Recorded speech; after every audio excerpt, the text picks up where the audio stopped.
Okay, hi everybody, and welcome to day two of this week's kind of venture into affective disorders with a focus on depression and bipolar. Mostly depression, since that's a far more common disorder. All right, but before going forward, since we're all kind of dealing with self-isolation, I'd figure I'd just, I guess, share with you guys some of the random things I'm doing when I'm not prepping lectures and writing grants and papers and stuff that is keeping my brain, I think, a little sane. So, yeah, I've got, as you've noticed, I have a back and front yard, and we get a lot of cool animals. So I keep checking my wildlife camera. That was I think, a mule deer that was in our back driveway just the other day. Just got that. That was cool. Random things. I just found a robot, spray painted it silver. I don't really have a good explanation as to why, other than that it looked cooler. Okay, so that was one thing. Oh, good news is one of my amazing graduate students just graduated and got her doctorate, so she is now a doctor. So that's why I was drinking some Viking blood, which is actually a mead, which is fermented honey, which I must say is pretty good. Um, uh, Random things. I'm hauling a lot of rocks lately. Yeah, basically, my wife, she's got this beautiful vision for a new garden in our backyard, but the barrier there are lots and lots of rocks. So yeah, when I have free time, I haul rocks. And as part of my workout routine is definitely Beat Saber. So if any of you guys out there are Beat Saber fans, maybe let me know. That keeps me a little bit in shape. A little couple minutes of that every morning wakes you up. And did do a little foray into 3D printing face shields for COVID-19. I've given away some of them, but I haven't had too many takers. But yeah, they're cheap, easy to make out of just regular transparency sheets, face shields. So okay, so yeah, so I have a 3D printer at home too, so that's another thing. I can distract myself when other things aren't happening. All right, anyway, I'm hoping you guys are finding distractions and ways to keep yourself sane during the isolation phase of our lives right now. Um, okay, also to distract you from all that stuff is this class. So let's go forward and talk about today's goal. So today's plan is we're going to review the stuff I talked about last time, which I think is really interesting, is how stress can essentially help lead to depression if it lasts long enough. It goes back to a book I might have mentioned a while back called Why Zebras Don't Get Ulcers by Robert Sapolsky, this brilliant author and scientist who really studied a lot in how stress can affect the brain. Um, Today, I want to connect that with another topic I talked about last time, which was this neurotrophic idea, how brain-derived neurotrophic factors might be involved in depression. And then we'll go into the drugs that are used to treat depression, and that'll lead naturally into the very common theory of depression, which is that it's due to low monoamine levels in your brain, like serotonin or norepinephrine. So you have low levels of those, you'll be depressed. And then I'll talk about why that might not be the best theory anymore. And then we'll go into so more on the traditional drug treatments of depression, and some of the new ones as well, some of the new drug treatments and ways you can combine things like fish oil and other things like that that might actually improve the effectiveness of some drugs. And then end the section on depression with some non-drug therapies for depression, like cognitive behavioral therapy or CBT and electroconvulsive therapy. I'll of course talk about ketamine since I do some work on ketamine in my own lab, so I'll talk about that. And then we'll finish up with bipolar. And so bipolar, we'll talk about how you categorize bipolar and generally how it's treated, and then we'll stop there. All right, going forward. So last time I talked a bit about how stress affects this HPA axis, this hypothalamic pituitary adrenal axis in our brains and bodies. That regulates our stress response, our fight or flight response. And if that response is chronically elevated, it's not good for us. But then I want to connect that more too with what I also mentioned in the last section of yesterday's lecture, which was this funky molecule over there on the left, which is brain-derived neurotrophic factor. And that's also linked to depression, where low levels of that may contribute to depression. All right, so just a quick review. Stress. Okay, a little bit of stress is good. You know, it gets you motivated, gets things done. Maybe gets you out of your chair, gets you to finish a goal by a deadline. Okay, a little stress is all right, but when it's persistently high, when you're stressed all the time, you get these chronically elevated glucocorticoids in your brain and in your body. And that can damage brain systems, with the hippocampus being one of the most vulnerable. And so here we have this, I've shown this plot a number of times. It's a good plot because it kind of summarizes everything. You have this hippocampus triggering the hypothalamus to release things like CRF, which then triggers the pituitary to release ACTH, which then triggers the adrenal gland to release glucocorticoids like cortisol, which is the main one we'll talk about. And then that then feeds back eventually through the bloodstream and then back into the brain to tell it to stop. To tell it to stop producing that stuff so that your stress response doesn't last too long. But being humans, we have good imaginations, and we can imagine all sorts of stressful things all day long that aren't really immediate threats. We might be stressed about COVID, even though we don't have it. We might be stressed about many things that maybe we shouldn't be as well. I'm not saying we shouldn't be stressed about COVID, but I mean, in general, there are immediate things that are more urgent that maybe we should be stressed about. Versus these very long-term things that on a daily basis, if you're chronically stressed about those things, it's not going to be very healthy. Okay, so now I want to kind of connect the dots here between this HPA axis circuit, cortisol levels, brain-derived neurotrophic factor, and the hippocampus. So as I was suggesting, stress triggers cortisol, which is fine if it's just for a little bit. But in the long term, if it's elevated in your body, you get a lot of cortisol in the system, and that causes a number of things to happen in the hippocampus. The neurons reduce their dendritic branches and the number of their spines, so the contacts to the neurons are reduced. You get fewer neurons produced. So the hippocampus is really interesting in that there's one region in the hippocampus called the dentate gyrus, and that is one of the few, pretty much one of the two regions in the brain that are capable of producing brand new baby neurons in adulthood. And so this is a very surprising finding, because for many decades, hundreds of years, 100 years or so, we thought that once you get your set of neurons in the brain after childhood, it's fixed in place. You don't get any more. That's it, all done. But then, I think in the last 20 years, people have found all sorts of evidence that in adulthood we can produce new neurons, but only in very selective subregions of the brain. And one of those is the hippocampus. And so we have reduced neurogenesis as a result of stress. No new neurons in the hippocampus are produced, at least in the dentate gyrus area.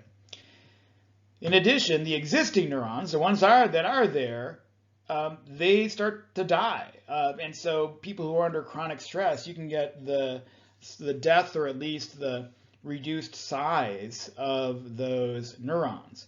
And that could also, that's also a factor. And the key thing about all three of those things I just mentioned, both the reduced dendritic sizes, the neurogenesis reduction, and the degeneration, they could all be potentially traced, and some studies do trace these factors to reduce levels of brain-derived neurotrophic factor. All right, so this kind of connects the stress hypothesis, or this glucocorticoid hypothesis, with the neurotrophic hypothesis. All right. I also want to mention that more evidence for this neurotrophic BDNF hypothesis of depression is that if you looked at hippocampal tissue taken from people who have died, those who were being successfully treated with antidepressant medications, and compared their brains and BDNF levels to those who died but were not being treated with antidepressants, it showed that there was decreased levels of BDNF in the ones who weren't treated with antidepressants. All right. Okay. So I've already kind of made the connections between the neurotrophic and the glucocorticoid idea, but the basic idea again is that lasting stress damages your HPA axis due to all that nasty cortisol. But in the neurotrophic, depression is caused by these lower levels of BDNF.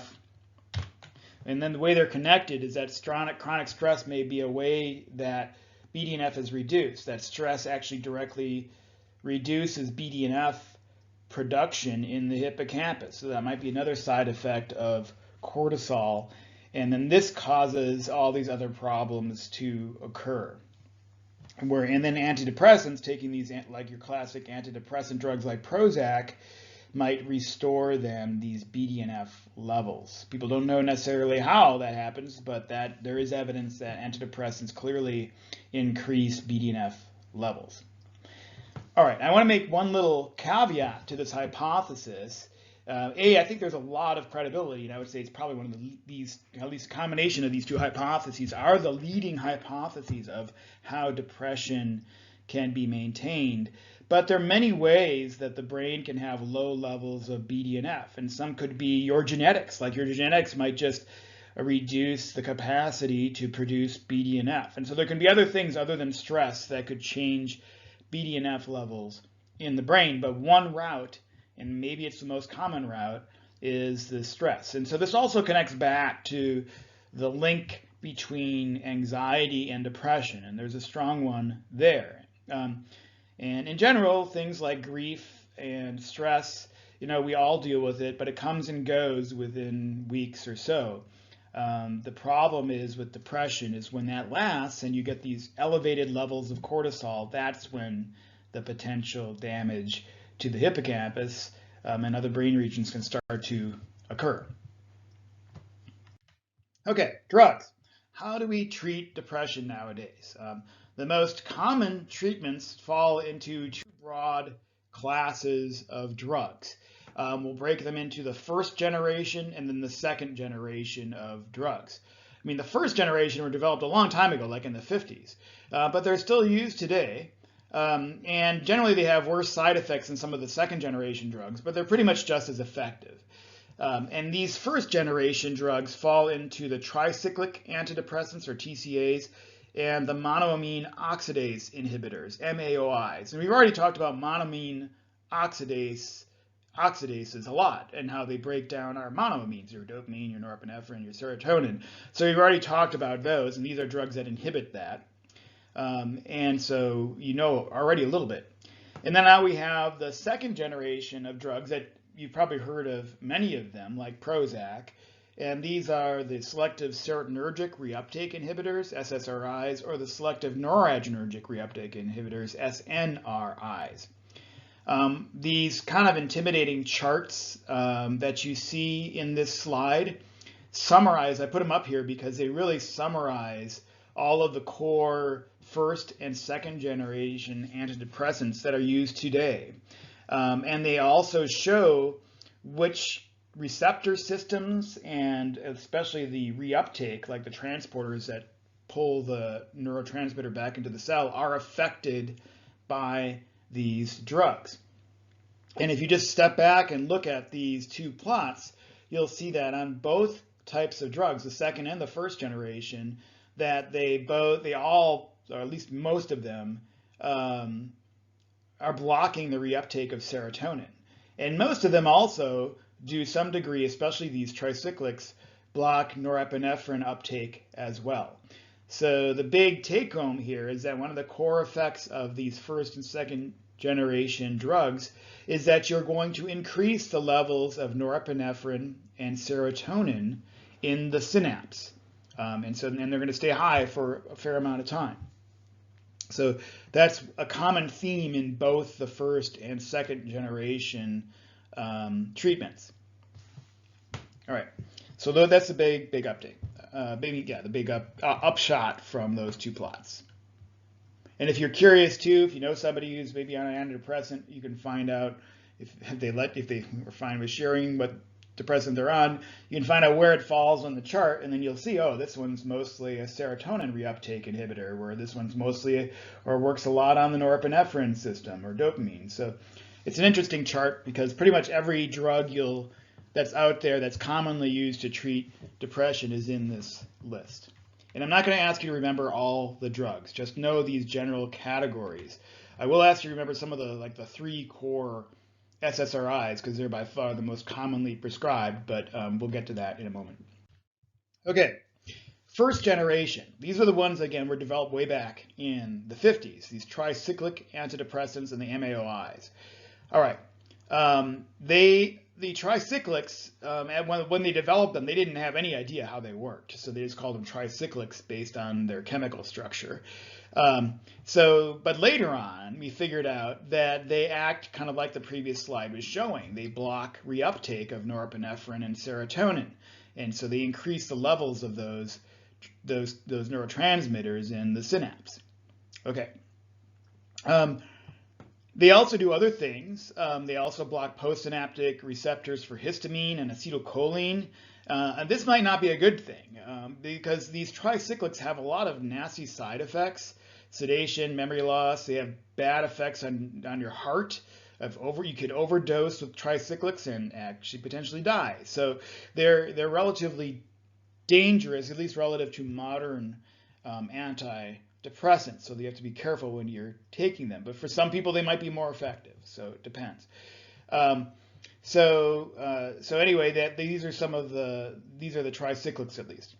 The MAOIs, again, these slow down the breakdown of monoamines within the synapse.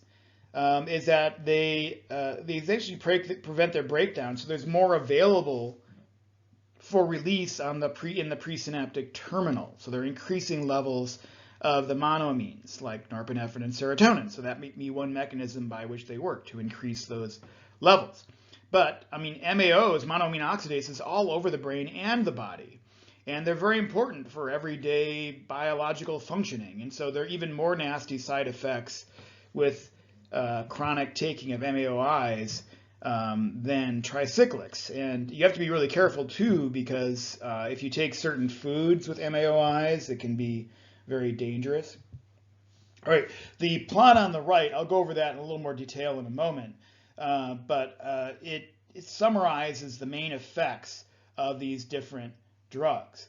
Like the tricyclics I just mentioned, they're preventing, for example, reuptake. Here you have norepinephrine reuptake. Here you have serotonin reuptake. And then you have the MAOIs over here, which are working right here on MAO, and they're blocking the effectiveness of MAO at breaking down the transmitters in the presynaptic terminal. Okay. Now we'll move on to the second generation. So these were developed in like the late 80s. These are the SSRIs and SNRIs. The most common one that people talk about perhaps is Prozac, but there are 3 really common ones that I'll talk about in a second. And the SNRIs, which are SSRIs is selective serotonin reuptake inhibitors, and SNRIs are selective noradrenergic reuptake inhibitors. And they work exactly as they sound. They prevent the serotonin from coming back into the presynaptic terminal or the norepinephrine. Or in reality, SSRIs prevent both serotonin and norepinephrine typically from getting back into the cell. And so this is their core immediate mechanism of action. But as I'll talk about in a second, this might not be precisely how they stop depression. So we'll get to that interesting side note in a minute.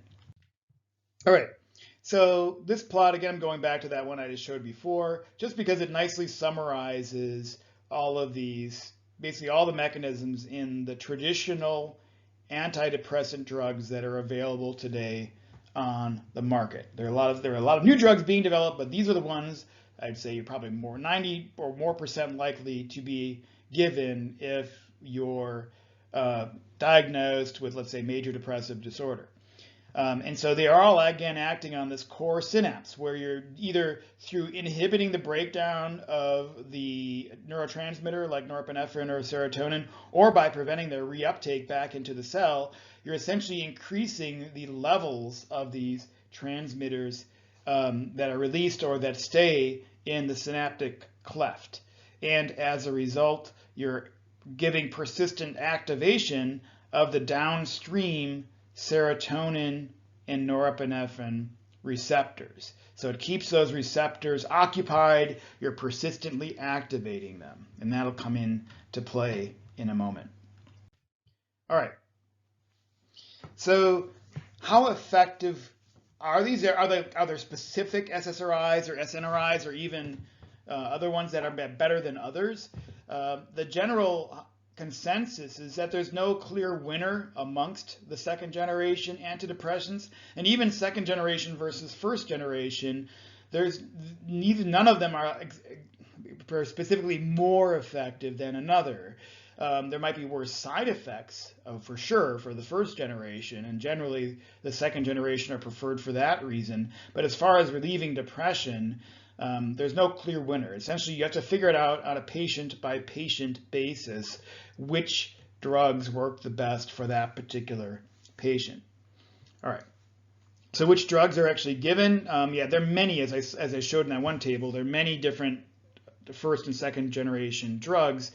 Just remember the core three, just to remember that for the SSRIs, which again are by far the most commonly prescribed, you've got, which I'm sure you've heard before, Prozac or fluoxetine, paroxetine, which is Paxil, and sertraline, which is Zoloft. So Prozac, Paxil, Zoloft.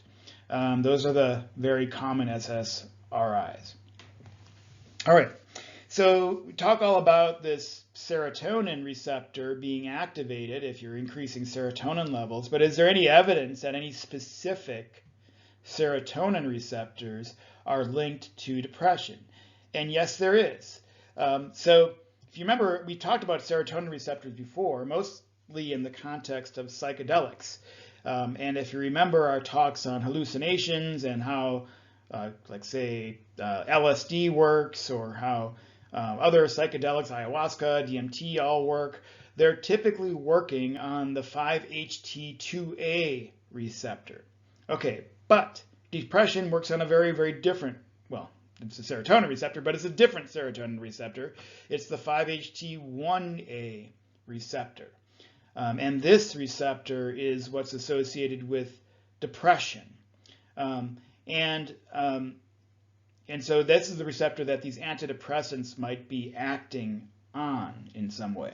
And how is not entirely clear yet. Another indicator that, another interesting situation is that if you happen to overdose on the SSRIs, let's say you take far too much Prozac, well, you can get into all sorts of trouble. It's not as fatal as the first generation antidepressants, but you can get in all sorts of nasty trouble too.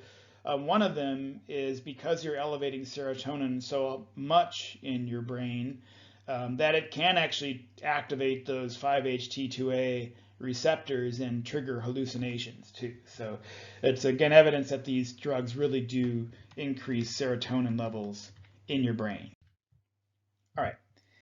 How effective overall are all of these drugs, these hundreds of different drugs out there for treating depression? How well do they work? Well, they help people in around 45% of cases, which in one sense, yeah, that's great. I mean, that's 45% of people who are truly suffering from depression. As we talked, this has to persist for at least 2 weeks and often lasts for around 6 months in your average case. So you're helping 45% of people, which is great, but that means 55% are not getting helped. And also there are side effects, many side effects to these drugs. We already talked about tricyclics and monoamine oxidase inhibitors being really nasty, but all the other ones too. And here is just a little summary in this table of some of the side effects that you get from these very common drugs, like the MAOI inhibitors. the monoamine oxidase inhibitors. You get insomnia, weight gain, hypertension, all sorts of other things going on. The classic tricyclics, yeah, they're very sedating. They make you really tired. They're definitely affecting your fight or flight systems, and it's not good for your heart. But then these second generation ones like Prozac, they can screw up your sleep. Serotonin is definitely involved in sleep regulation. Can really disrupt sexual function, cause this thing called serotonin system when you have hyper high levels of serotonin, which has all sorts of effects, gastrointestinal, so that you get all these different issues with these treatments. And we'll talk towards the end of the lecture as well about other non-drug treatments like electroconvulsive therapy, or TMS as well, which is another form of electrical stimulation. And those other non-drug treatments also have impairments. That's on the bottom of the list. We'll get to that later. But one of the core problems with those treatments is memory impairment and confusion. You just lose your memory. Okay, moving forward. Back to the traditional drugs. As I mentioned before, there's generally no clear winner. There's no single of those many drugs. There's no single one that's the best. So you really have to tailor it to the patient. The problem, a problem with that is it often takes 2 to 4 weeks for any drug in antidepressant drug to really be effective. And as a result, if you're a patient really wanting your depression to be lifted, well, that can take a while. So you have 4 weeks just to see if it works, and then if you have to switch to another drug and even modulate the dose of the current drug, that can be another 3 or 4 weeks before you know if that's effective. And so the pathway to finding the antidepressant that really works for you can be a long and hard one. One thing that is indicated by the fact that you often do have to tailor these specific drugs to the individual person, though, is that there are a lot of different forms of depression and other mood disorders, that not every form of depression is the same. As we've already said, there's some genetic components, so some people have a clear genetic mutation that's triggering something that causes depression, but there are many different flavors, and we just haven't figured them all out yet. And right now it's just kind of random exploration until you find the right drug that works for that patient. All right. Okay, I guess that was it for that. All right.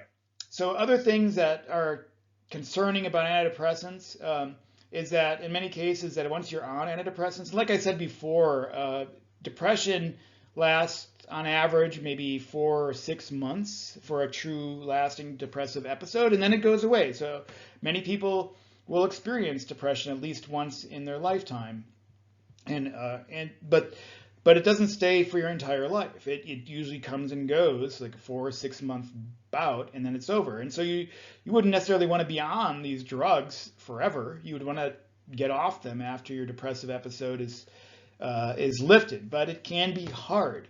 And we don't know all the reasons why it's hard. This is an article I have here that was from the New York Times in 2018 that discuss the people and how some people are having trouble getting off these antidepressants once you're on them.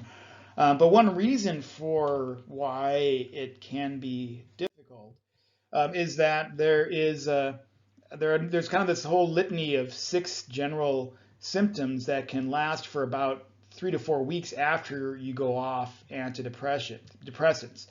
You can get flu-like symptoms. So yeah, if you're going off antidepressants right now, you might start thinking you have COVID or something like that. So I think I've been more of a hypochondriac lately too. If I have a single cough, like, oh my God, it's COVID. So I think we're all becoming a little hypochondriacs nowadays. But one of the symptoms are flu-like symptoms: fatigue, being tired, chills, headache, once you're getting off of these SSRIs or other drugs.